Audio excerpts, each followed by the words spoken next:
toughest one in the section. Fit the runner, boy, you nigga, no question. You would run a motherfucker high stepping. Hey, you never had a big enough weapon. Motherfucker never learned your lesson. I'm an 88 pack nigga, woof. I'm an 88 pack nigga, woof. I mean, day walking, drink blood, trains out, full moon, motherfucker change like a hoe, nigga. I'm just a nigga from the hood trying to stack a little cheddar for the money. Yeah, buddy. Yeah, buddy. Lightweight. Lightweight, baby. Let's bleed this Sunday evening. You already know what time it is. Drew Titan, Bronx on deck. Shout out to the mighty LDBC. We strong this Sunday evening. And I always like these Sunday evenings when we had a good night of boxing the night before. So we're going to cover as much as we can. Before I get started, y'all notice there's a link pinned at the top. That is the No 304 show. That's our brother 78. That's his new channel. It's not a boxing channel.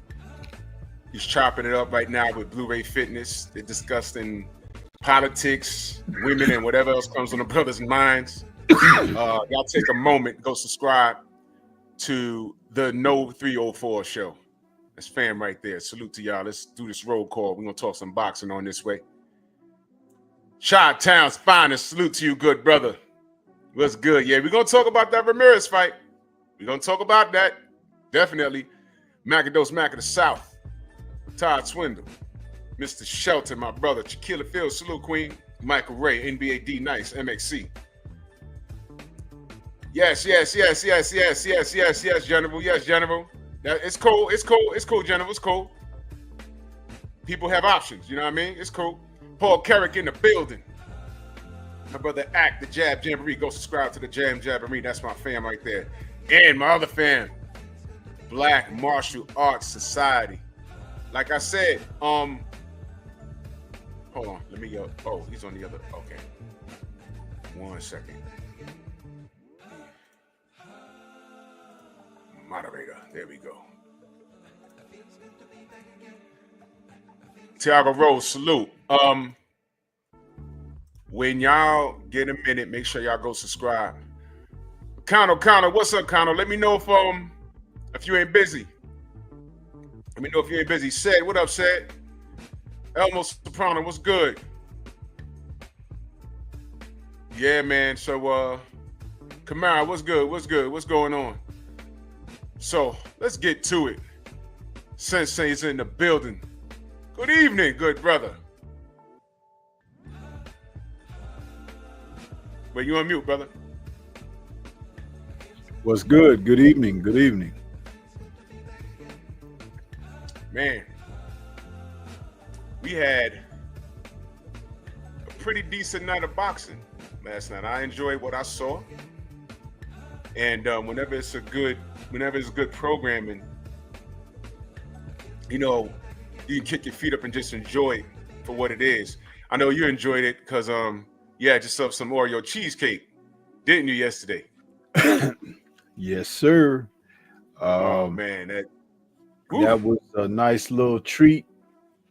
But I'll tell you, what I really liked is like I'll be next couple of days, I'll be reviewing some of the fights that I didn't see because we had like 5 cards that from Saturday through Sunday. And I didn't get a chance to watch everything. I watched a couple of fights just before now. Then I did my first premiere video for Monday. Right. I'm just enamored with the fact that you remember it wasn't too long ago, maybe about 2 years ago, we were like, man, we need more boxing. We need, this and that. Yeah. And boy, it is coming down the pipeline like somebody opened up, one of those fire hydrants on a hot summer day when you was playing. Right. And boxing is just pouring out. That's what we're everywhere now. Some of it is not the top-notch stuff because it's featuring some young guys, but we're still getting what we asked for, and I love it. I love it. That Magnificent 7 card from Queensberry, that would have some good fights on it, and I didn't even get a chance to watch that because I was busy doing some errands yesterday and whatnot, and I just had a chance to tune in to a couple of matches off of there. But man, it's like, Man. whoa, you know, heavyweight, man. Yeah. Former cruiserweight champion Lawrence Okoli has decided to go ahead and make that jump to heavyweight. Now, you know, Okoli at cruiserweight, he was kind of like wiry and framed like Wilder, you know, tall, 6'6", wiry, got a big right hand, but you know, we called him the living octopus because he grabs and holds and stuff like that. Well, at least he was doing that to Chris Billum Smith. But listen, man, the dude moved up to Bridgerweight, and then last night he fought on the Magnificent 7 card and decided that he's going to fight at heavyweight now. So when he weighed in Friday, he weighs in at 260 pounds. So Lawrence Okoli, I saw him in the post-fight after his fight yesterday. He got a first-round knockout over this guy, Muhammad, and blazed the guy, okay? Because he always had a big right hand.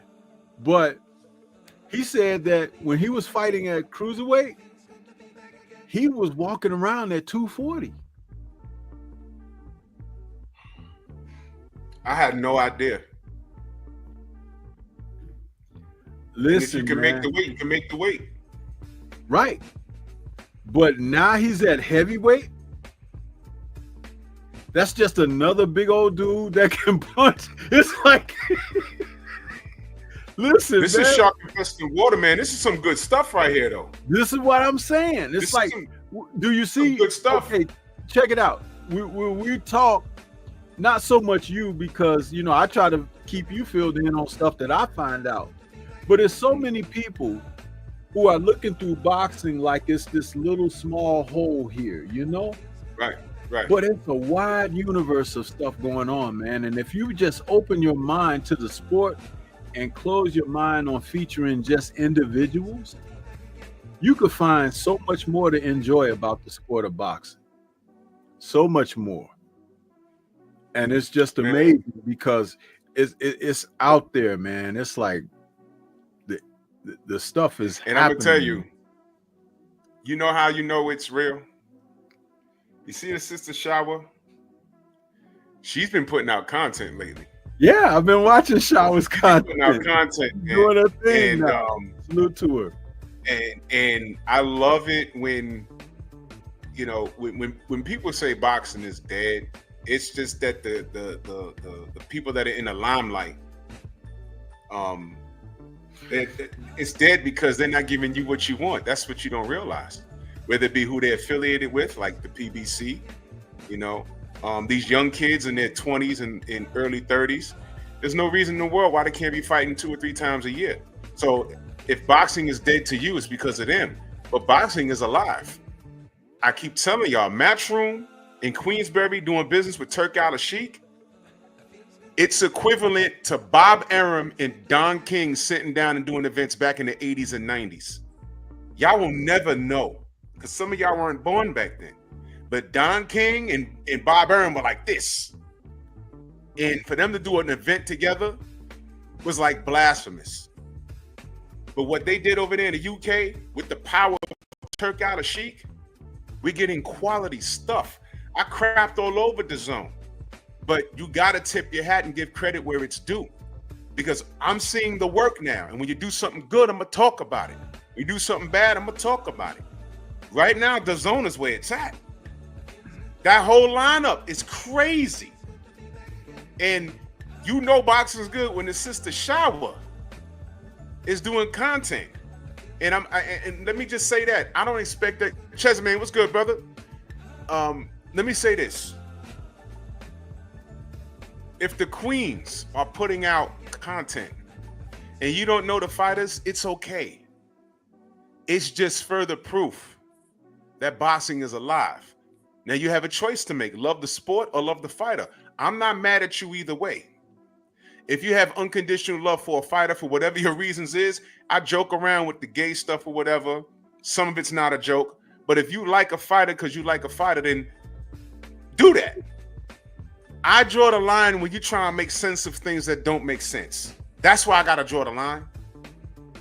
But when I'm talking boxing over here, don't come over here with your fangirlism. Because we're talking genuine stuff right here. And it's going to be refreshing because we don't have to bring up the yellow slant-eyed ape. We don't have to bring him up tonight because we had some quality stuff. We're not going to even get to all of the stuff that we saw. You know what I mean? So, and if I missed you in the chat, Jay Bean, salute. Chief Wildfire, Jimmy Bernard, Son of Tank, Eric O, Michael Ray, salute. Don Shotter, salute. If I miss you in the chat, know that I love you. Let's talk some boxing. Was you able to catch the Robeisy fight yesterday? Stormy, did you catch that? What was that? The Robeisy versus Espinoza fight yesterday? Yeah. Did you catch that? I did. Yeah. Your thoughts. Well, it was interesting that they showed the rehydration weights of those guys. Because Espinoza went up to just under 147. I think he was 144.5 or something like that. And Robeisy was 137 point something. Featherweights now have gone up a couple of weight divisions. Yeah. Robeisy is a puncher, and he has relied on his power a great deal. If not just to KO someone, he has used it in a bullying sense to make people afraid of him, because he seemed to like enjoy that. Like he punches someone and he knows he hurts them, or they're disrupted by his power. He likes that. In the first fight against Espinoza, he was able to drop Espinoza early in the fight, who actually twisted his ankle kind of badly or whatever, but continued the fight and even dropped Robeisy late in the fight, which led to it being I think it was a split decision draw, a split decision for Espinoza. In this fight, he hit Espinoza with about as good a left hand as he could throw. I forget which round it was. It was kind of early within the first 2 or 3 rounds. He hit him with this shot. Might have even been the first round, but he hit him with that shot. And Espinoza ate that shot and kept fighting. I think that was more than him saying he took an elbow and all that. I think that more than anything took his heart, because guys who have a bully mentality, when you take away the strength of what makes them feel solid in being a bully, when you take that away from them, they shell up and they don't have any other answers. So he quit. And it's very unfortunate, because you're talking about a championship, high-profile fight, but you're also talking about a fighter who had given thoughts toward moving up after this rematch, and that was Espinoza. But because he fought so solidly and everything, I wouldn't be surprised if Espinoza wants to stick around and maybe go after Navarrate now. Yeah, I like that. That's probably why they fought on the same card. That's probably why. And I like that. That fight was pretty much cut and dry. He was talking about an elbow. I saw what they were talking about in round 5, but that wasn't it, because if it was that bad, he wouldn't have answered the bell for the 6th round. I think, like you said, his heart was gone, and he knew what kind of night it was going to be. Yeah. He couldn't close the distance. and he didn't need to because Espinoza was giving up his height. So I don't know what the hell that was about. But man, that drive was crazy. From the Sebastian Fundora syndrome. He likes to fight. He can't see.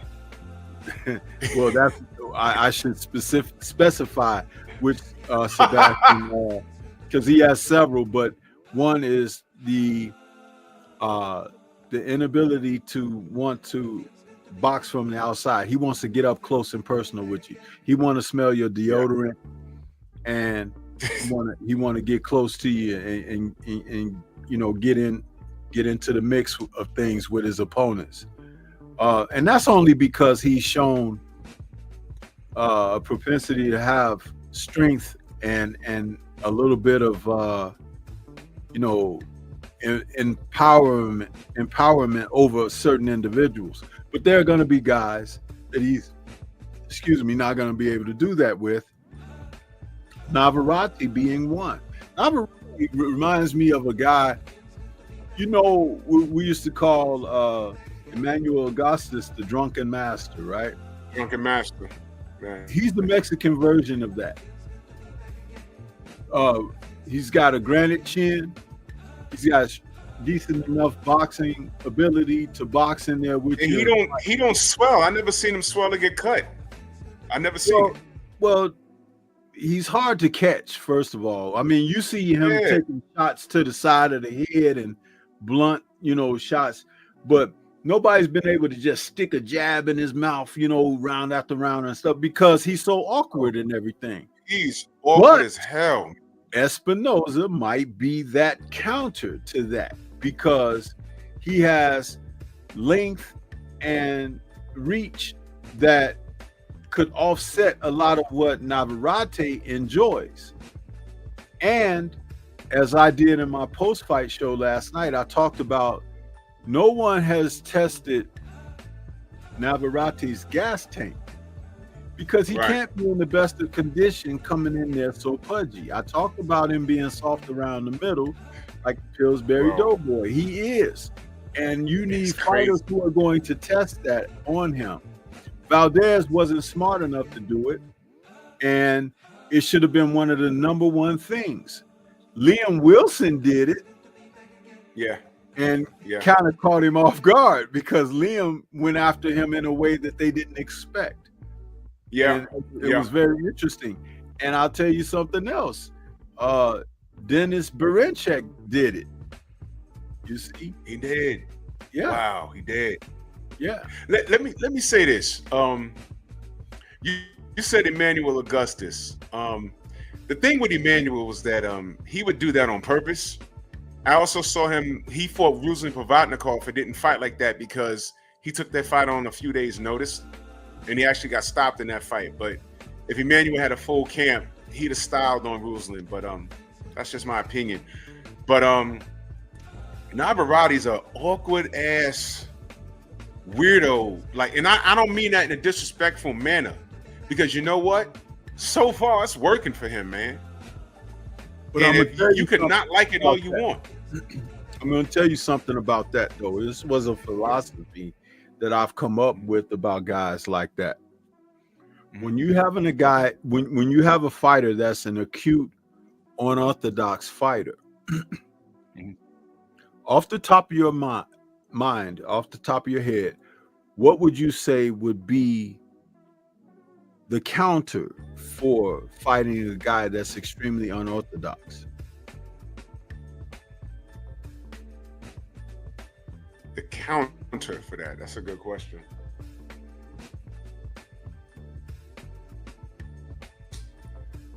A very simple answer, bro.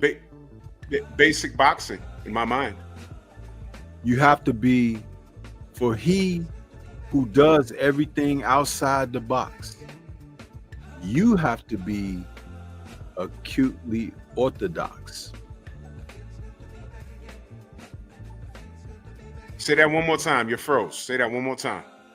You have to be acutely orthodox. If you've got a guy that's extremely unorthodox, you need to be extremely orthodox. Because remember, an example of that, if you're orthodox, That means, meaning if you're a boxer who has the ability to throw straight punches, looping punches, hooking punches, whatever, you have the entire arsenal. But there comes a point when you face someone like that you have to zero in, because the unorthodox person is going to make mistakes. You're not inclined to make the same type of mistakes that they are, because what they are doing, they're getting away with something that everybody can't do. Like Ali used to pull away from punches because he had the reflexes, fast twitch muscles, and ability and agility to be able to get away with those things. When he got older and that athleticism was aging and he's slipping, he started catching those shots. So when the guy is pulling back and you can't hit him there, where are you supposed to hit him? You hit him in the body. Hit him in the body, touch him, chest, shoulder. Because his head is moving around. But if I hit him on his shoulders, if I hit him in his chest, you know your heart is in your chest. Yeah. I can hit you so hard in your chest that it could disrupt the rhythm of your heartbeat. I was just about to say what Big Brother in Life said, like when Barrera fought Prince Nassim. Nassim was awkward and strong, and Barrera just fought him straight up. Fought him. He stayed extremely orthodox. He caught him when he needed. When he pulled back, he went with him, caught him with straight shots. When he did some dipping down, he brought the shots down on top of. He did everything that he was supposed to do. And the most wonderful thing that he did in that fight was there was a point in that fight where they got wrapped up and he took him and tied him up and ran his head into the ring post. Into the turnbuckle. I remember that. Turnbuckle at one point during the fight. That was a wonderful moment because you know what he was doing? He was showing Prince, this is not playtime. Yep. Yeah. Not being a bully, not trying to roughhouse him. He was showing him this is for real. I'm for real. And I loved it. I actually stood up in my living room and applauded that when he did that to Prince, because I was like, you see, what's my man name? Kevin Kelly. You see, this is what you were supposed to be doing. You're supposed Not to do that. Being baited into his bull crap. Because when you get baited into the other guy, we're still talking Navarrate. You get baited into what he does well. You can't do what he does. That's right. So why are you trying? Do you think Valdez was mentally gone? I think he was mentally gone out of that fight. No, he wasn't mentally gone. He came in there. Listen, if he was mentally gone, he would not have taken that fight. I'm going to say something that is not popular, which is, I like to do that anyway. This is all on Reynoso, who can't freaking coach his way out of a wet paper bag. They had y'all know Reynoso? You forgot? They had no game plan. They had no strategy. They had no tactics. They had nothing. But Valdez has heart. Now, I'm not loving Valdez like that, but I'm speaking the facts about the man because I'm giving you straight boxing on this. Anytime a guy go in there and took an ass whooping like he did the first time, and he's willing to go back in there, he's got brass balls. But what the letdown is that Reynoso didn't have a plan for him to be successful. And that's a damn shame. A damn shame. That was crazy. I could have coached that kid to an opportunity toward winning. I didn't say I could coach him to victory because he has limitations. But I know that nothing that I saw in his performance last night showed me he was prepared to try to win that fight last night. In fact, he fought worse last night than he did in the first fight. In the first fight, sure did. And he was in shape. And found himself on the canvas before the end of the first round. Fast. My God. And there was no adjustments. There was no adjustments at all. And that's why I was wondering. I saw the body shot coming. I didn't think it would end the fight, though. I'm not even going to hold you on that. But I watched it again before I went to work this morning, and I was like, could he have gotten up? Was that a Fundora moment? Y'all remember when Brian Mendoza knocked out Fundora? Fundora sat up, and he kind of like looked at the ref and shook his head. I'm like, well, he could have gotten up, but I don't think he didn't want no more. No, and notice no one's asking to run that back. I'll tell you what I think that was. As clear as freaking day. He will never say this because he's Mexican, and he will never go against his own people. But he learned absolute doo-doo from Eddie Reynoso. And at that point, when he got hit like that and he went down, he said, freak it. Because you know what? Nothing I'm doing is successful. This guy is beating the crap out of me, and I don't have no answers. But I could have given him answers that are simple. You get back to the basics of boxing. You jab. You keep your guard up. If you anticipate or feel a shot coming from Navarrate, slip the opposite way. Meaning if it's a left hook, you slip to the right. If it's the right, you slip to the left. And off of that movement, you stick him with a shot right under the armpit of the hand that he's throwing. When you're jabbing, you jab his chest because he got a couple of inches on you in height. You jab his chest. Double jabs that are going to get in there. The first one should be like a lighter jab. The second one needs to be a hard jab that you step with, that you step in there. When you hit him, anything that you follow up with should be to the body, not to the head, to the body. He's soft down there. He's soft down there. The motherfucker was 130. You're not going to his body because he's soft. You're going to the body because that's where you're going to get your home cooking. And when you start taking his energy away, his legs, from body shots, then he's going to be easier to find.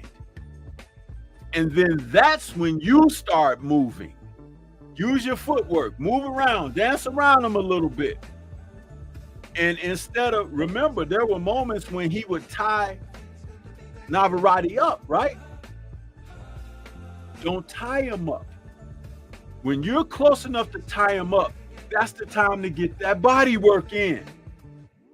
Let the you ref get stop the body shots off first, then tie him up, make the ref break you up, step behind the ref. Once he breaks you, you step right behind the ref. ref. Old school, bro. That's Separate. old school. You get some time in a breather, and then you get ready to reset and do it all again. But remember, you don't wait to do this on fight night. This is what should have been prepared in the freaking gym. Now tell me, what in the hell is Eddie Reynoso working on in the gym against a guy that they fought already? That was disgusting. I told you that what I say is not going to be popular, but it's as practical as it can be when it comes to boxing. Because like I said, it's a sweet science, but it's easy to break these things down. But most people don't look at it because the only thing they see is physicality. Mm-hmm. It's not the most physical and the stronger guy with the big punch and all of that who always wins. It's usually the smarter guy. And last night, Navarrate was the smarter guy. And that's shocking because they outcoached. He recognized that Valdez didn't know what to do. So he kept doing what he was doing. He was wild. He was like, it was round 13 of the last fight. He never picked up no adjustments unnecessarily.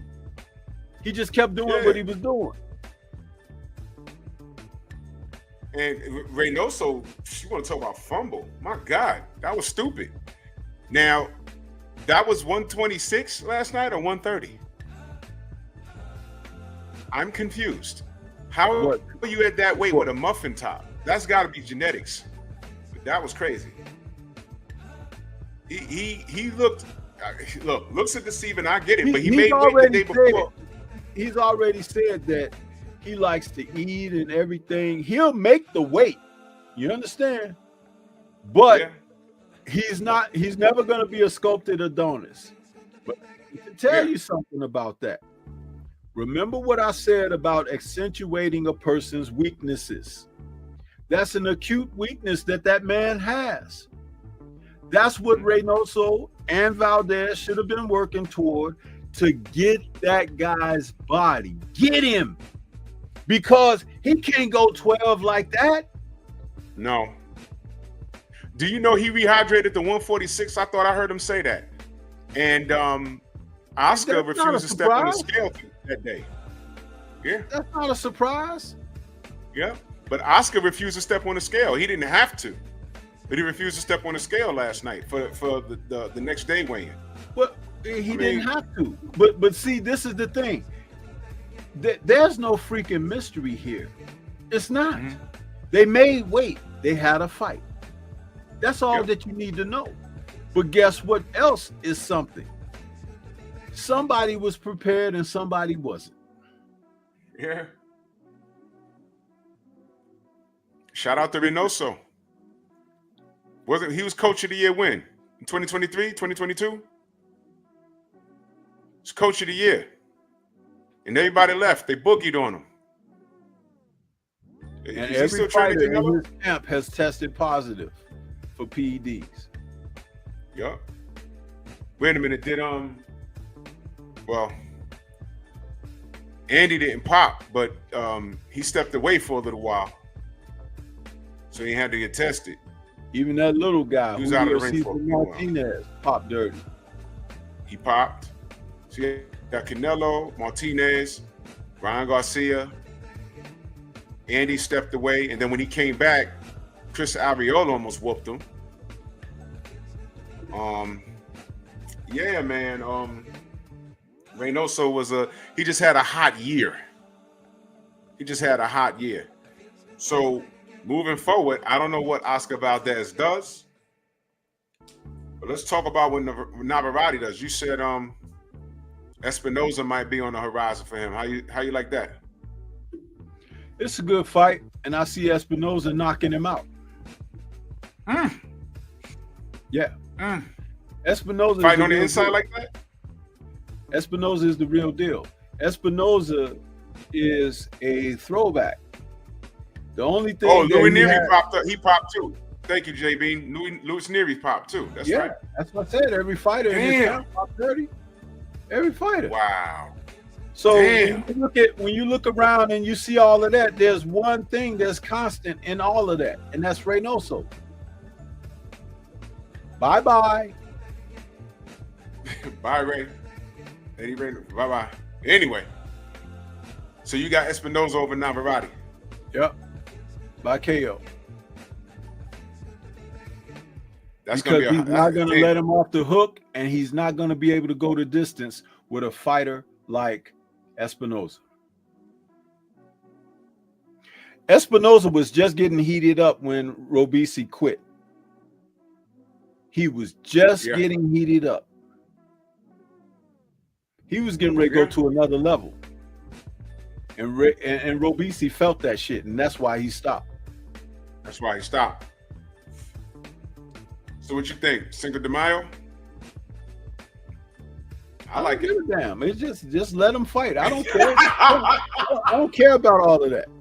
You know, it's like you make the fight, let it happen. But I'm telling you, Espinoza for real. And I'm gonna tell you something else about him that's different than Fondura. He got that lion in him. That's he's tall, he's lanky and everything, but he's a fighter. Don't forget, he got off the fucking canvas to take Robisi's title in their first fight. Always pay attention to guys who are able to do that. Get off the canvas and win.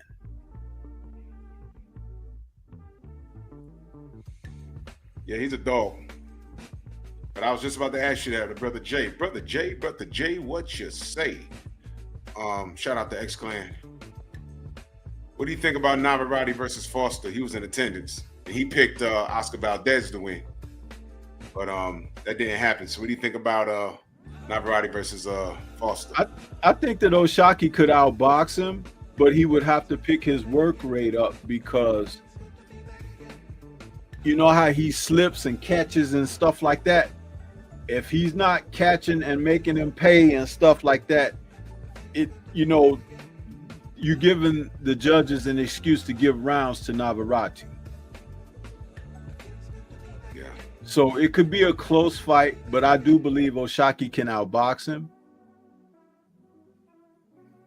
And let's just face it, O'Shaquie punches with enough pop to hurt him. Yeah. I think that loss, that robbery, I ain't gonna call it a loss, man. That robbery, that was a learning experience for him. They were looking to do that to him for a long time. We spoke about that. You've done videos on that. They were looking to get O'Shaquie for a long time, and they finally got him. So in the rematch, he knew enough what to do and what he knew what not to leave up for speculation. And he needs to do something about his hair going into his next fights, because he can't keep coming in there with that thing just tied up like that, where he's got to be flipping it out of the way. He got to get it wrapped on top of his head or something in a bun like Lennox used to do or something. He can't be going in there with that long wrap thing, because even in the Conseca second fight, it was getting in the way. When he was mixing up in action and stuff, he was taking a few seconds to knock that thing out. And all somebody got to do is be waiting for that and time your ass and knock you the hell out or put you in jeopardy. Yeah, that was making me nervous. That was making me very nervous. He needs to go see whoever was doing Lennox Lewis hair when he had long hair. There's a way you could tie it up to like a little horn on the back of your head, and it's not in the way. I'm saying. Yep. Yeah. Give him one of them Shaw Brothers braids or something. You know? Yeah, something like that. But I like that fight. I like that fight, Navarrate versus O'Shaquie Foster. There's still work there, man. Navarrate's an exciting guy to watch because he's high action. But nobody's talking about how awkward he is and how they say he can't box because they focus on the results. And that's what I'm saying it should be. Navarrate doesn't have a... Look at how Navarrate fights and gets his results, and then look at how Andre Ward fights. Look at how Bud Crawford fights, and they get results. But look, you see, too much is given to Navarrate. Dude, he's just awkward. You can still beat his ass. He's just awkward. That's it. But who knew Liam Wilson before Liam Wilson did what he did to Navarrate? He had him on the canvas and everything, didn't he? Yeah, he sure did. Yeah. Sure did. Now, that doesn't make him Hall of Fame because he did that to Navarrate, but he's a basic boxer. He's going to make the same freaking mistakes with whoever he fights because that's the only thing he knows. You're never going to see Navarrate get out there and get behind his left jab and start pumping the jab in your face and everything. That guy, he keeps his hands low. He's wide open as a fence in your backyard, huh? When the kids go out to play, when he throws his shots. And he's heavy-handed. He's not a knockout puncher, but he's heavy-handed. So heavy-handed guys, they can hit you and hurt you.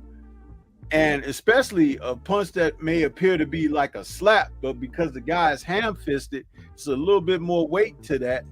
So then, you need to be able to have your defense set, but get ready to hit him back because he's wide open. Whenever he does whatever he does, he's wide open. So that's why you heard me say O'Shaquie will have to make him pay. When he throws something, you hit him under that armpit. You hit him in the chest. You hit him to the liver. You hit him in that belly. You keep working all of that stuff. He don't work out to be the best conditioned guy. He works out to make the weight of the division that he's fighting in. So you make him empty that tank. How do you empty the tank?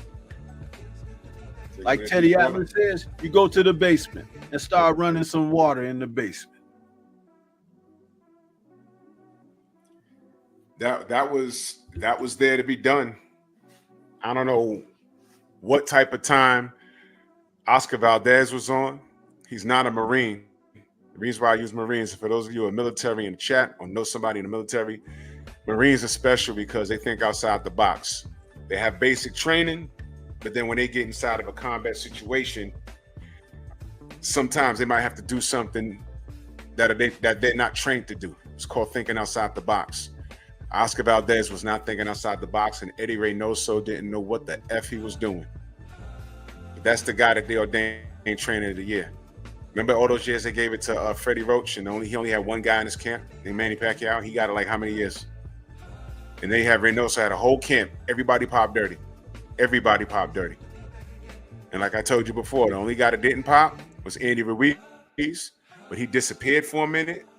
And when he came back, he looked in decent shape, but Chris Arreola, of all people, and no disrespect to Chris, everyone thought he was going to mop the floor with Chris, and that was a close-ass fight.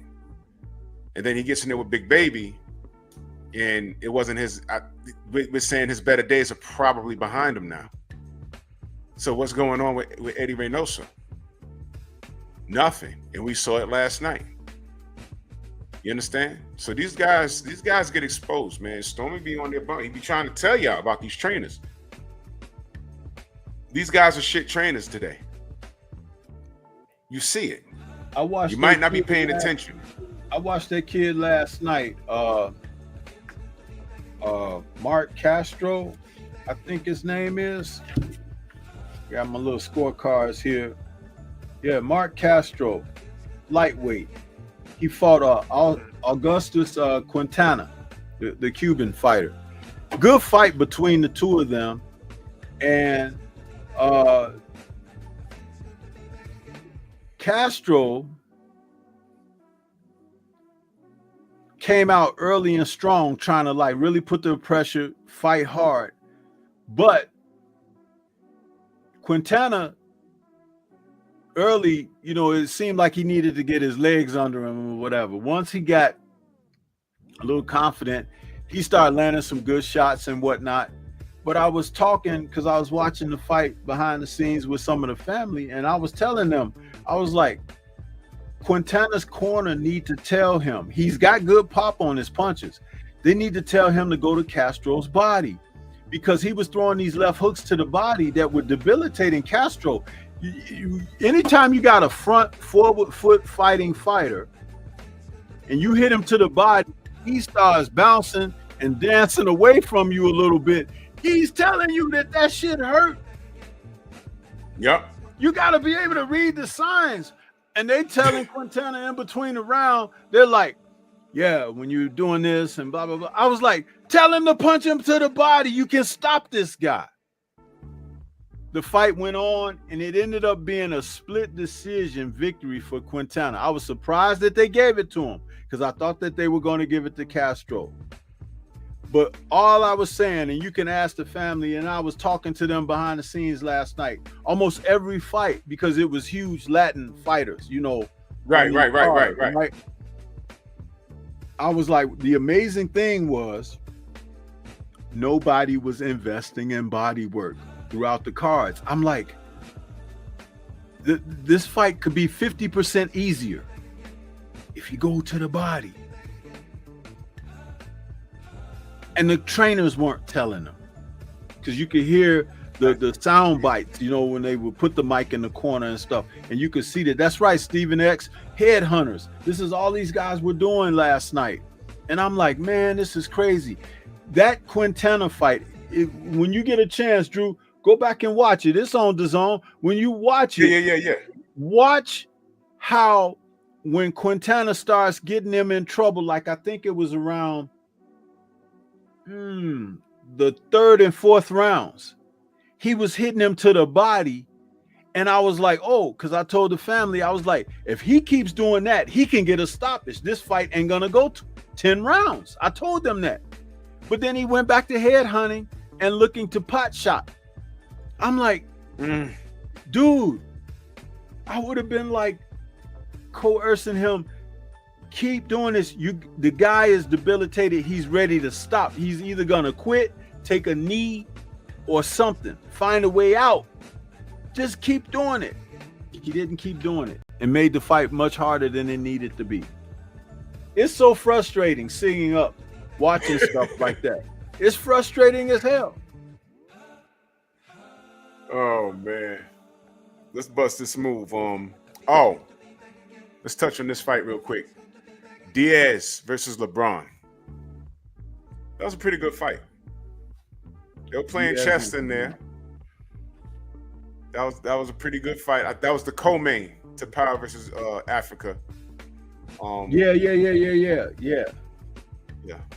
LeBron was favored, but I saw some of the pre-fight interview, and Diaz said LeBron's going to be in there with something that he hasn't experienced before, and he was right down the stretch. The thing was, Diaz didn't put enough money in the bank to cover his balance by the end of the fight. I think he should have picked it up later. There was a lot of chess in the beginning. LeBron, being that he was favored to win anyway, he was able to do enough early enough in the fight. But Diaz was a stronger guy. He was more game to mix it up on the inside. He was landing sneaky right hands. And a few of those right hands he landed popped LeBron's head back, knocked sweat off his head. He ate them pretty well. But LeBron was, I don't know, because the corner was in Spanish and there was a translator there, but he was trying to keep up with what they were saying. But they were basically telling him the box to stay in it. That was another fighter where he didn't invest enough in the body. Correct. Imagine if you got no legs because the guy's been drilling you with body shots and your head is getting snapped back like that late in the fight. You're more likely to go down from something because you've been depleted. I talk about this all the time. There are guys who can take a 2x4 to the head. There are guys, Oliver McCall fell out of a second-story window, 2-flat building on his head. Not completely on his head, but he fell, and when he hit the ground, he hit his head too. Lived and went on to become a heavyweight champion in boxing. That be me or you, we probably be, everybody be saying RIP. You understand? Yeah. There's just some people, they can take it to the head, man. But nobody can take it to the body. Nobody. Because all it takes is the right punch placed.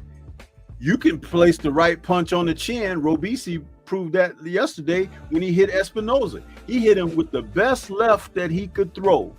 Caught that guy right on his chin. And Robeisy can punch. And that guy kept coming. But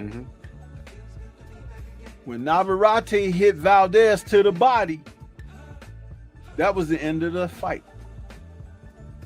Dude, it doesn't matter. You could be the biggest, strongest, biggest muscle man. You could be the fattest dude on the planet, whatever. You get hit right in the body and it's over. There was a guy in MMA in Pride FC. I think his last name was Fujinami or Fujinami, whatever. Japanese guy. And his thing was he had a hard head. People be trying to knock him out. Fists be bouncing off his head. He just eat all the punches and grab you and wrestle you to the floor. That's what he was known for. Stormy, the first time I saw him hurt bad, he got punched in the liver. He got punched and he collapsed like a baby. And the guy jumped on him and started wailing on him. He was trying to hold his stomach and guard his head. He was on the floor like this. It's crazy. And that was the hardest he ever been hit, was in the body. A liver shot. A liver shot debilitates you for about 20 seconds.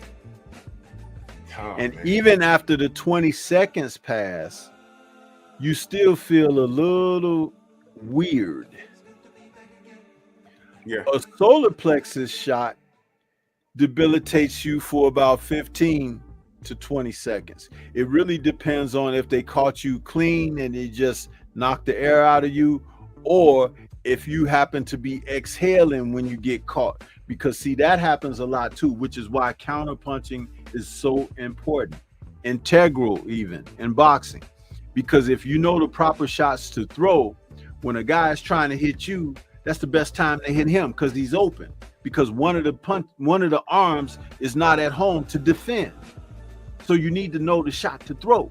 So if a guy is throwing a left jab and you slip on the outside of that jab and you throw that 45 to his floating rib or to his solar plexus, 9 times out of 10, that shot will exasperate him because when he's throwing the jab, he's breathing out. Right? So Right. he's breathing out when he's throwing. You slip and you throw a punch with him. That's a double breath. The one he breathed out and the one that you knocked out of him. Do you understand? Look what 88 said when Charlo knocked out Banana with a jab to the body. People was like, oh, it's fake. I was like, that wasn't fake, man. That wasn't fake. He was exhaling and then got hit in the extra air. He exhaled and then the spirit left him for a second. Yeah. His life force was like, oh shit, what I'm doing out here? And by the time he jumped back in his body, he was like, man. The biggest analogy I give on that is like you watch football and your favorite football receiver or running back is carrying the ball and he get hit and they fall on top of the ball and the wind get knocked out of him. And he's laying there for a minute and they call timeout and they got to come and take him off the field for a play or two. He's okay, but he got that wind knocked out of him. And that getting the wind back to get back up and play is not going to happen within that few seconds that you get up and walk back to the huddle. He got to go sit down and take 2 or 3 minutes to get his air back, and then he can go back in a couple of plays later. It happens all the time. There was a kid. Or when the guy gets tackled and he gets converged on by a couple of guys and they knock the air out of him. Yeah. And you be like, man, dude was laying on there. I thought he was dead. He was. Kid I played with in high school. He was dead for a little bit. Kid played with in high school named Sean. His last name was Hogg. H-O-G-G, Hogg. And he hit this kid so hard. When he fell on him, the kid used to teach certain running backs to hold the ball like this, like a baby. Right. Well, Sean hit this kid. Sean Hogg was his name. He hit him, and when he fell on him, the ball was right here. When he fell on him, the ball went in and broke all his ribs on both sides. Wow. We thought that kid was dead. He couldn't breathe. They turned the ball on the side. The ambulance had to come. He survived, of course, but he messed that kid up. That kid went to Bedford-Stuyvesant in Brooklyn, and we were scared. Like, yo, is he all right? That was crazy. Broke all his ribs because of the ball. The ball was here, and then he fell on him. It was crazy, man. That was some scary stuff. But anyway, that's just a little science from the sensei. Yeah. So now things make sense. So let's go on to I guess the main event on that card. Liam Paro versus Hitchinson. Pretty good fight. I had Liam Paro up until round 5. Hitchinson found his rhythm, was landing the right hand. It's not a power puncher. The accuracy was there. Paro, I didn't really listen to his corner work. But he didn't have a plan B to get out of the way of that right hand. He was very herky-jerky. But how do you beat someone that's moving and herky-jerky? A jab. That's all you need. And Richardson started landing this jab, and then Liam was jumping in and running into the right hand. Liam was very game, but he didn't have another gear. And is his 2 seconds of funk up? I don't know. No, there are But before I fighters give- that Liam can fight and look good against, but I'll tell you what happened in that fight. But go ahead, you were getting ready to say something else. Yeah, I'm not gonna say Paro's done. My thoughts on Richardson hasn't changed. He's not explosive. He's not like a one-hitter quitter guy. He's just another player in the division. And I know we'll get to the call outs after, but because everybody you're supposed to call out everybody and everything. But how can I believe what you say when I see what you do? When it comes time for him to get those opportunities, he just has to take them. All right. So if he's a major player, he's from Brooklyn. He got a belt back there. You saw Edgar Berlanga out there. I ain't gonna say nothing. I ain't gonna say what I want to say, but Brooklyn got another champion, so I'll just say let's see how it goes. I ain't gonna say nothing, but he won last night. Your thoughts, brother. Your thoughts, bro. Well, early on, the fight that Paro was fighting was very successful, and going back to the Castro-Quintana fight, when Castro was pursuing Quintana, he was sliding over to cut the ring off on Quintana. And I was telling the family in the background, I was telling them, Quintana can make this fight easier for himself outside of going to the body more, which is what I had said. But I was like, he's got to be able to stop Castro from cutting that ring off on him. Yeah. And to say the way to do it is when he's, being a orthodox fighter, you're in your position, you take your back leg, your back foot, and you move it behind you. You swing it clockwise behind you. That way you can turn in a tight circle. So the guy who's so-called cutting the ring off on you has to reset his feet, because you're not going in a direction for him to head you off at the pass. You're turning him. Right. A master of that was Sweet Pea Whitaker. Sweet Pea will jab you, bam, bam. He'll jab you to the body and jab you to the head, or jab you to the head and jab you to the body, and he dipped. But when he dipped, he took that back foot, because he's southpaw, and swung it counterclockwise around, and he turned. All of a sudden, a certain amount of real estate where you thought you was closing off on him reopened, because he just made that little turn. Now, yeah, Paro, early in the fight, was keeping his front right foot outside of Hitchins' front left foot, to a degree that it was keeping Hitchins a little bit off balance.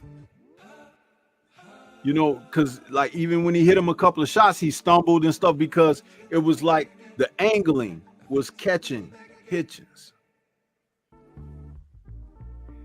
Hitchins made a small adjustment by the 4th round. It really picked up in the 5th, actually. He made that small adjustment that I said that Quintana was supposed to make against Castro.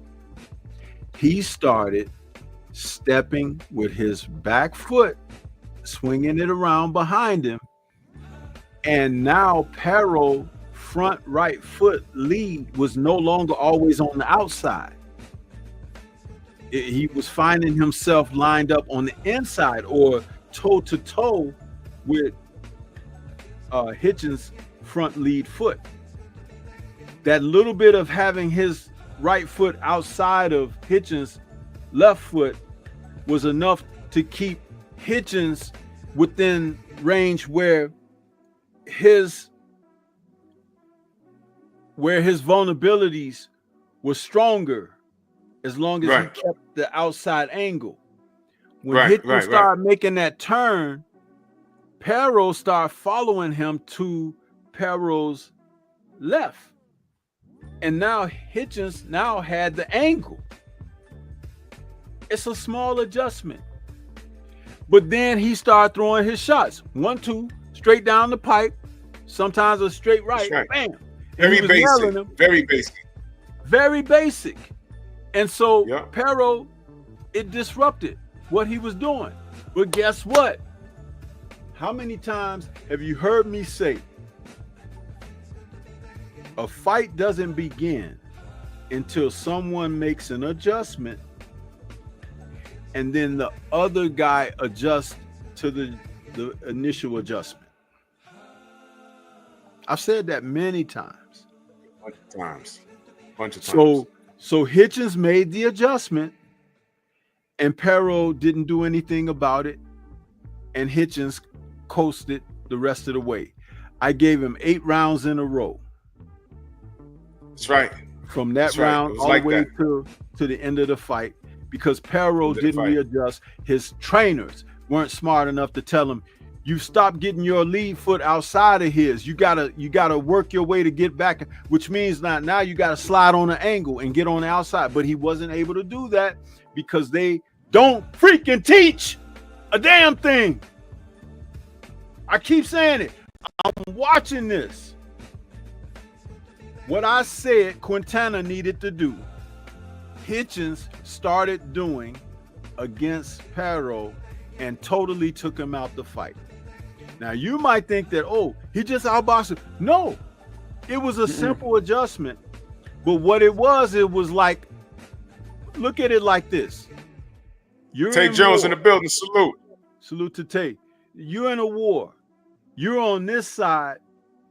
Your targets and assailants on the other side, and you got a sniper. Now your sniper, he's down. He's got, his sights up and ready, right? But in order for him to be effective, what must the other guy do? You got to bust a move. That's what he got to do. No, in order for your sniper to be successful, what must the other guy do? The other guy got to show himself. Right? It's common sense. Right. So, Paro, for 8 rounds, showed himself to Hitchins, who didn't have to do nothing but sit back and die. If he had stopped showing himself, made himself a different type of a target, made himself smaller, made himself less this or that or whatever, now Hitchins might have to do something to go get him. You know why? Because Paro was the champion. Right. The way he was boxing, he didn't take the title from Paro. Paro gave it away. Paro gave it away. And I Stephen appreciate. F. just said Hitchins coasted that fight. How do you coast and be the champion and you're the challenger? That means the champion isn't doing something, right? Champion got adjusted on. The champion didn't make another adjustment. So whatever Rich did, he didn't have to reinvent the wheel. He said, this shit working. And his corner told him right. And the corner was very cognizant. Yo, look, we're basically not at home. He's favored. Be mindful of all of that. Stay dangerous. Salute. Freedom's March. Salute. My brother Comic-Con's acting in the building. They were mindful. Very mindful.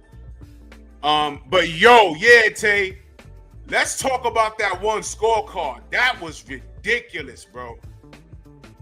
What was it? 116, 111?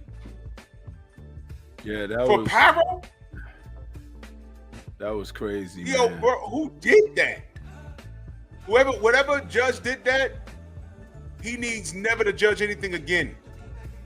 That referee's name was Nelson Vasquez. I don't know where he's from, but goodness gracious, man, that was horrible. And they read that one first. I got scared, like, uh-oh. No, it was 117, 111. Thank you, Stephen X. I was like, uh-oh. And at worst, I'm like, yo, they might give this a draw, and it don't need to be that. That judge is from Puerto Rico. Oh, he's from Puerto Rico? Yeah, I just looked him up. Right there. He can stay his ass right there. Freedom's March salute. He can stay his ass right there. That was crazy. That was crazy. I said, what fucking fight was he watching? Somebody told That me was that pretty much- Paro is Puerto Rican or something, but he's from Australia. I don't know if that's true or not. I don't know. Is he? I don't know. I don't know. I don't know.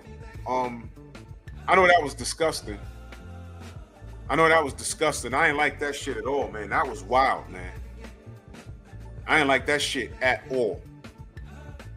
But he earned it. He earned the win. Did you understand what I'm saying about the simple adjustment that Hitchens made in order to be successful? Oh, Dude, yeah, absolutely. I gave him 8 rounds straight. After he won the 4th round on my card, he won all the rest of the rounds. And Paro never did anything like go for broke or he just didn't do any. He just fought the same way the rest of the fight. He tried in round 12, but it was way too late. And he didn't even win round 12. It was so far. He was doing well up until round 4, like you say. Everything after round 4, it was all Rich. Because like you said, Rich adjusted, and that was it. Liam didn't make anything after that. No adjustments. Nothing. See, when guys can adjust to the adjustment, I've always said and maintained this, that's when the fight begins. Because it becomes a battle of the minds, it becomes a battle of the skill sets and desire about who really wants something. If someone started off doing something and then they started moving around on you, you can ascertain that maybe they hurt themselves and they're trying to buy time or whatever, or they're getting tired or whatever. Just know that there's something at the basic core of it all. It could be they're doing that to get you or try to see if you are going to adjust to that. And if you do, they'll go back to doing what they were doing, or they may have something else that they want to implement. But just know that that's to the degree that you're supposed to be prepared. And the best way to be prepared is for your game plan, your coaches and trainers to have you be able to be capable of fighting more than one way during a quarter of a fight, meaning like there's 12 rounds in a championship fight. So you could take a quarter of it and fight one way, then adjust in another quarter of the fight. If the guy doesn't adjust to that, then you keep doing what you're doing. But if the guy adjusts to that, then you can adjust again at the third quarter of the fight. You see what I'm saying? It's like you break it down. Yeah. This is a reason why you call it a sweet science. You just don't just go out there and be throwing punches ad nauseum. You don't do that. Nah. Negative. Salute to Paul Carrick in that cash app. Much love and appreciation, man. Thank you so much, brother. And salute to Jay Bean, my brother Jay Bean. He said, keep on punching, bro, man. Salute to you, good brother. Much love and appreciation. Thank you so much. And salute to Jay Johnson in that cash app. Much love and appreciation. Thank you guys, man. Thank you guys so much.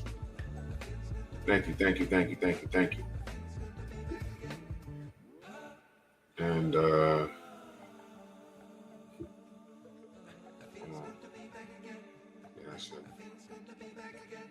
yeah, man, this is that's why they call it the sweet science, man.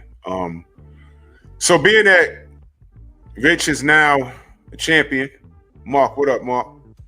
Being that he's a champion, he called out a who's who. He was very specific on Devin Haney. What do you think he's going to do, and what would you like to see him do next? What would you like to see him do, and what do you think he's going to do? Because it's rarely what we want them to do, but whatever. What I would like to see him do is fight a formidable challenger. They're going to give him somebody because he's a new titleist. He got a year before they make a mandatory, so his voluntary is definitely going to be somebody where he can make a purse and everything. But that's what I think is going to happen. What I would like to see him do would go get back in there with one of the other top guys, but that's not necessarily going to happen. This guy, I'm sick of him and all of his contemporaries running their mouth, talking and putting other fighters down and stuff. Dude, that shit is so old. I mean, just stop it already. You don't want to give nobody else credit. Nobody else is any good and all of that. They don't like and Paro said it about him in their presser leading up to the fight in the face-off. He was like, where was you when Sabril had the title? You know, why you weren't calling his name at the time? Why weren't you trying to call him out and fight him? He was like, I step up and fight him, and then all of a sudden now you want to raise your hand because I beat the guy. You weren't interested in fighting him. And that's true. I've heard him talk so much leading up to this fight. I told you before the fight, I said I would like to see him fight up to the level of how he talking. I said, but I don't think he can or will. And he still didn't. It was more of what Paro didn't do to retain his title than him taking the title from Paro. But see, in his mind, he's going to talk and express himself just like Teofimo does, as if he did something great. And now he's the man to be dealt with and all of that. It's a bunch of hogwash, man. How many times do we have to see this same story all the time? It's like you can slow the music down, you can speed it up. It's still the same fucking song. So we got Devin. We got, they said Albert Puello, they said Devin's a champion of research, but as soon as Devin steps up and says, hey man, I want to defend my title, they're gonna give it right back to him. You got El Rayo. Now you got Richardson, Hitchinson, Teofimo Lopez. At this point, in this day and age, I'm not in the business of waiting on anything. And I'm gonna tell you, if you're not with Matchroom or Queensberry and you're working with Turk Al-Sheikh, you ain't gonna have time to breathe because they don't believe in waiting anyway. If the fight is hot right now, you're gonna take that fight. So right now, I know he called out Devin Haney, and that sounds sexy and all. I don't know, I ain't speak to Bill yet or whatever. And I think Venezuela got some, El Rayo got something lined up. We don't know what Teofimo Lopez is doing. How do you like that fight next in, let's say, March? What, against Teo? Yeah. That's a good fight between two suckers who should fight. Teo is talented and athletic enough to make him look bad. I think Teo will beat him. Yeah, because I'm just gonna say it. I don't like Teo. Well, I just said I think he's talented enough and athletic enough to make him look bad. Teo has the athleticism. The guy fights like a robot. Yeah. Robot. Yeah. Giant robot. I'm in trouble. Come and get me. Remember the Johnny Sacco and his flying robot? That's Wait a minute. Rich trainer be like, Big O! And Rich come out the sewer. Big O! That's Richardson Hitchens. Now, I would like if he fights Teofimo, I would love him to whoop his ass. I just don't think he'll do it. Because Teofimo, you know, I hate the kid. Hate is a strong word. I hate him because he hates me because I'm black with a big penis. He literally hates me because of that. But he don't even know me. That's the sad part. But they don't get no blacker than they don't get no blacker than Africa. So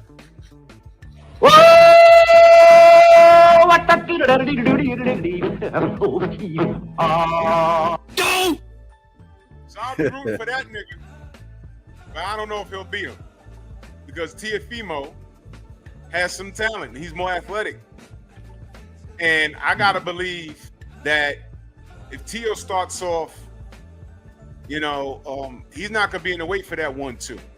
Teo does think outside the box, and I haven't seen enough of Richardson Hitchens to say. I haven't seen enough of him to say that he can compete with Teo, because Teo's fought the better competition. But I don't think he'll fight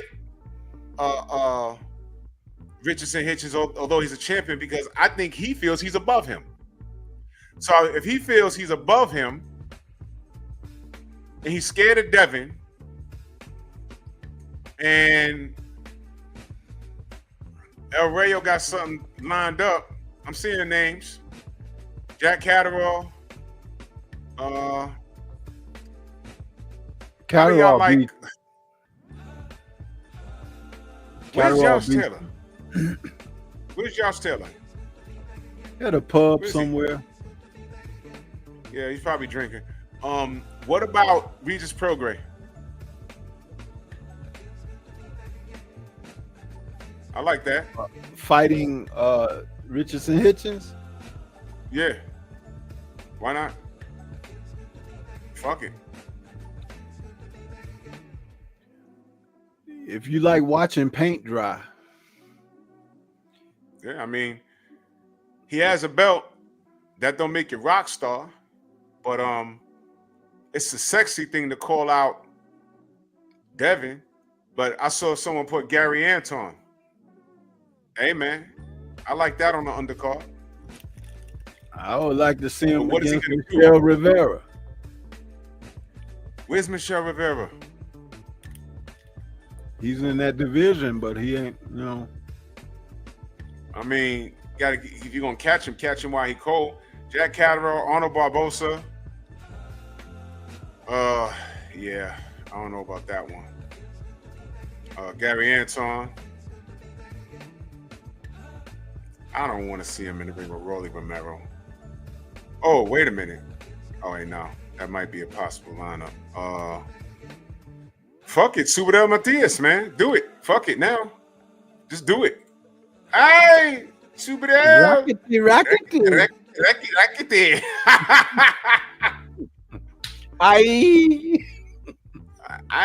That is disgusting. That is disgusting. That is disgusting. Sandor Martin? JB said Frank Martin moving up. Nah, Frank Martin beats him, man. Frank Martin beats him. Sandor Martin. Yo, look, I'm not sold on. Look, man, I'm just being honest. There's nothing explosive. He's very basic. Now, maybe we need to see someone like Teofimo Lopez, where whatever he starts off doing stops working, and he has to go to another gear. Maybe we haven't seen a gear yet. Maybe. But so far, he's winning, but I haven't seen him switch gears. You understand? It's similar to Shakur. We're putting these accolades on him, and it's like, I need to see this kid up against it so I know what he does when he's up against it. Nothing on him. I ain't putting nothing on. No coat, no jacket, no t-shirt. He got to earn anything, any material cloth from me. You know what I'm saying? I ain't giving that sucker nothing. First thing I give him is a muzzle for his mouth. You understand? That's what I give him. You know how when you train them dogs to carry them bones or that stick or branch in their mouth? That's what I give him. Yeah. You put this in your mouth and you don't say nothing, sucker, till we get to the fight. Yeah. You need that. Paul Carrick, salute to you, brother. I appreciate that. But what would you like to see him do? Like if you had to pick somebody come March or February, what would you say? Okay, Rich, I want to see you here to do this in the ring with this person, because he's a champion now. So now he got shit to lose. I put Brooklyn stand up, I guess. I put Michelle Rivera in there with him. Wow. Where's he ranked?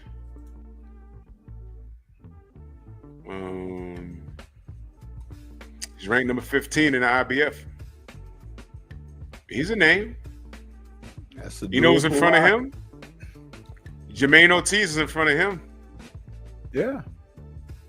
Yeah. And that's another good fighter to put in with him too. Jermaine Ortiz. See, I think guys like that deserve opportunities, bro.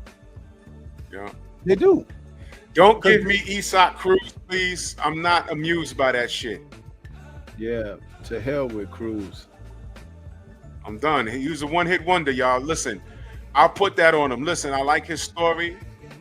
I'm glad Tank gave him an opportunity. I'm glad he was able to feed his family. He touched a couple of millions. I hope he has people around him that he can grow his money and not starve. Great story. But let's treat everybody the same. Isak Cruz is a one-trick pony. There's nothing wrong with that. That's just who he is. But I like Michelle Rivera and I like Jermaine Ortiz. I like that. And those two names, including Teofimo Lopez, I think those guys beat him. But we could be wrong. But the only way, I don't want. Now listen, Rich. Listen, man. Young man, I saw you at the Barclays. And you was dipped out with some shades on. You niggas that wear shades at night get on my nerves, but that's something else. Man, he was with some young girl, you know, some light-skinned chick. They looked like half her Oreo. It was funny as hell. You this rock star, but she was up on the second row with everybody else. But anyway, but salute to you. I'm just clowning right now. But listen, bro, you're an IBF champion. There's no light work at this point. Mark, what up, Mark? There's no light work at this point. All right. Now you're a belt holder. You should be screaming about unification. You called out Devin. That makes sense. I heard Devin got something lined up. Not sure exactly what it is, but whatever. If you can't get Devin, brother, there are 2 more champions. Try and get them. Try and get them. You got Tio there, and you got El Rayo. Now, if El Rayo's thing falls through or whatever, Thomas, what's good? Then you need to be fighting a name. Jermaine Ortiz, Michelle Rivera. But Michelle Rivera's not been on the he ain't been on the radar. You got Jermaine Ortiz there, Barbosa's there, right? I don't think you want Jack Catterall smoke, because that might not work out in your behavior, but you mess around. More than anybody, he deserves that title shot though, because I understand, and you know, rematch with and you know, Taylor. Mess around, Eddie Hearn will give him just that. Like, no, never mind that. Go fight Jack Catterall in this country, Africa. You gonna fall for that banana in the tailpipe? Hey man, get it where you fit in. But this is what you American fight fans get for letting boxing get into this nasty state, this acidic state that it's in right now. This is what you get. You understand? Boots working with Eddie, but Eddie's working in his own best interest, because they have all the trump cards right now. That's a whole nother conversation. But I mean, man, you know, so I don't know what Africa are going to do next. If he don't get the Haney fight, you got to do something. And you should be thinking, unify. You understand? But it is what it is, man. But I ain't going to drag y'all along, man. Stormy, let them know they can find you, good brother. Everybody can find me right here on YouTube, man. Stormy B Man is the channel. That's Stormy B Man in all caps, but no cap. Yes, sir. And you already know what it is. My Patreon's gonna be up before the year's out, and I'm a produce and get loose over there. You know what I mean? And oh yeah, Stormy got a Patreon too. So we're making moves over there. You're gonna see shit raw and uncut over there. You know what I mean? Because YouTube is they're taking advantage of y'all too, for real. But anyway, man, salute to y'all. I'll be back talking boxing tomorrow. Pep talk also tomorrow. Wednesday, Nerds on Culture. You already know how we do. Boxing's alive. If you're a fan of a fighter, just follow the fighter. But don't come over here looking for sympathy or empathy towards one of your fighters that I really don't rock with and try and make sense of their foul moves. We're talking boxing over here. We're not sick and duck. So salute to everybody in the Venmo, the Zelle, the Cash App, the Super Chat. And y'all take it gently. Bronx on deck. Move! Why are you gay? Who says I'm gay? You are gay.